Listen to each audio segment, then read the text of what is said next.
Hello. A couple of videos ago, I shared a thrift haul that I'd done here in Sweden at the second-hand shops. A number of you were interested to see inside. So last weekend, I happened to drive past a sign for a Loppis. Now, a Loppis basically translates, I think, flea market, which is not a great translation.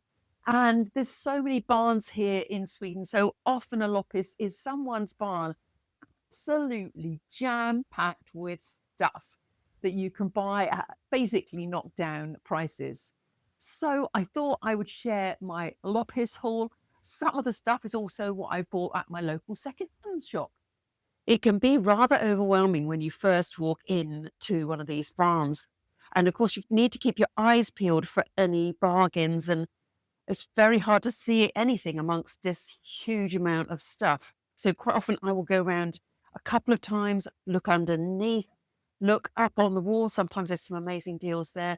And none of this stuff has prices on. So you then have to negotiate your own amazing deal. Here is all the Christmas stuff. I love how very bright and cheerful it is. One thing to note, if you're shopping in a Loppis, you're going to need cash because unless you've got Swish, you won't be able to pay with your normal debit card. Let's crack on and show you some of the cool stuff I've got. As you know, I love vintage stuff. So there was a vintage bread tin. Sadly, my gran gave me some vintage bread tins, and I think I just got rid of them because I just didn't have anywhere to use them. But because I'm here and I've got a bit more time, massive bread tin. So this one was about 10 crowns, probably about $1. This one I absolutely love. I found one and I gave it to my son because he finds it incredibly useful.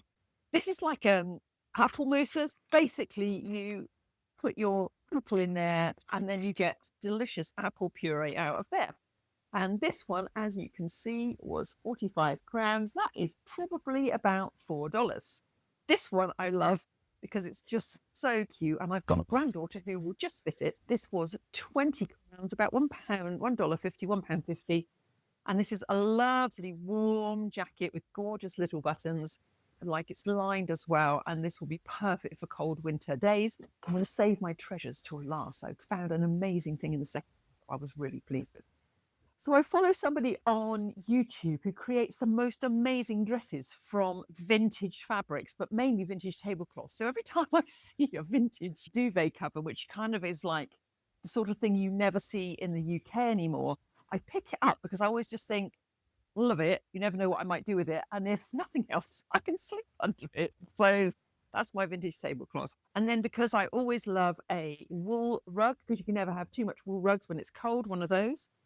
And then I got these, I think it's just at second hand. I got a set of 4 chair covers because I've got some seats in my greenhouse, which are getting a bit grilfy. And then what's great about these is, oh yes, it was at the second hand because they're 25 crowns each. Look, for 100 crowns, I've got 4 seat covers.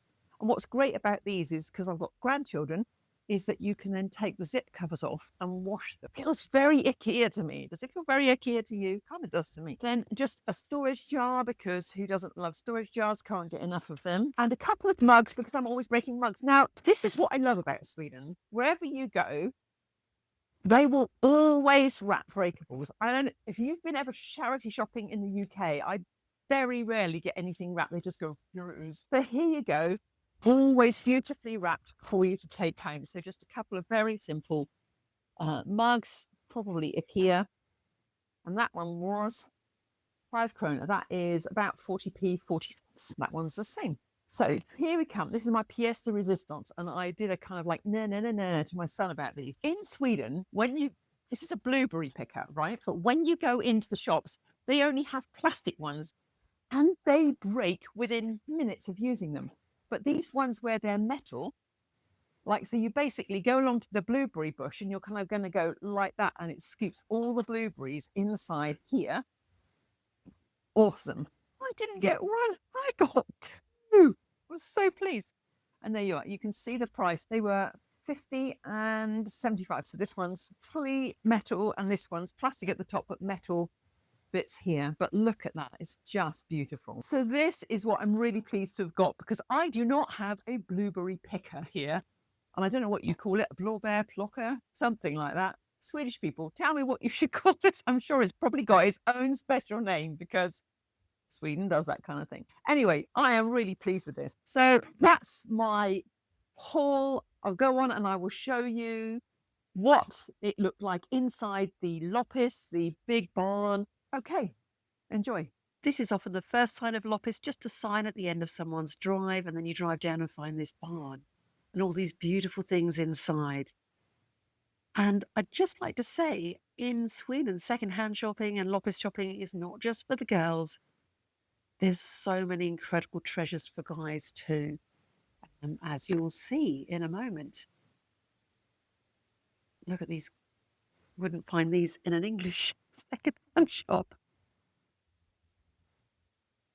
And as I said, we're looking down on the floor because, again, sometimes there's some bargains there.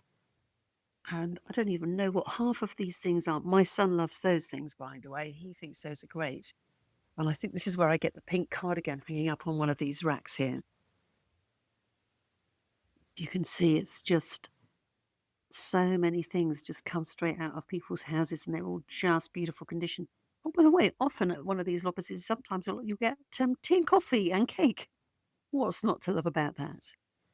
So as you can see, there's a lot of what I would call vintage stuff, and it's just so common in Sweden to have all this older stuff as older generations are moving out of their home and doing Swedish death cleaning.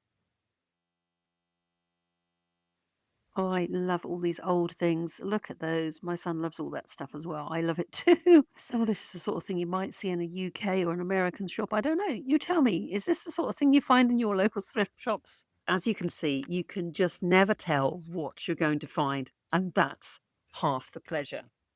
So I hope you enjoyed that little sneak peek inside a Swedish Loppis or flea market. I'd love to hear how you feel that compares to vintage shopping where you are, especially if you are in America and you're looking around sort of like garage sales. Are the prices comparable? Is it the same sort of thing? I just love the fact that it's all so beautifully organized and everything's labeled, but also that you can just find such cool things. I mean, this one you'd never find anywhere else, but you get all these amazing vintage things, which I just absolutely adore. So anyway, thank you so much for watching. I'll see you again another time. Take care then. Bye. If you've stayed this long, I thought you might enjoy this bonus content. This is filmed inside a shop called Hus to Hus, Hus to Hus in Alingsås. And this kind of exemplifies what I said about this being blokey heaven. And I appreciate that's probably incredibly sexist. My son loves this place. They used to do the most amazing refurbished stoves, but they don't do those anymore. But as you can see, there's some amazing, amazing stuff, and they take it and refurbish it.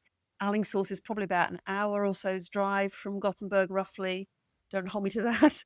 And as you can see, they've got pieces for old lamps. You can just go here, and if you're missing a piece from an old lamp that's 50 years old, you can probably find it in this shop. They also sell all the special paint that you need for older houses.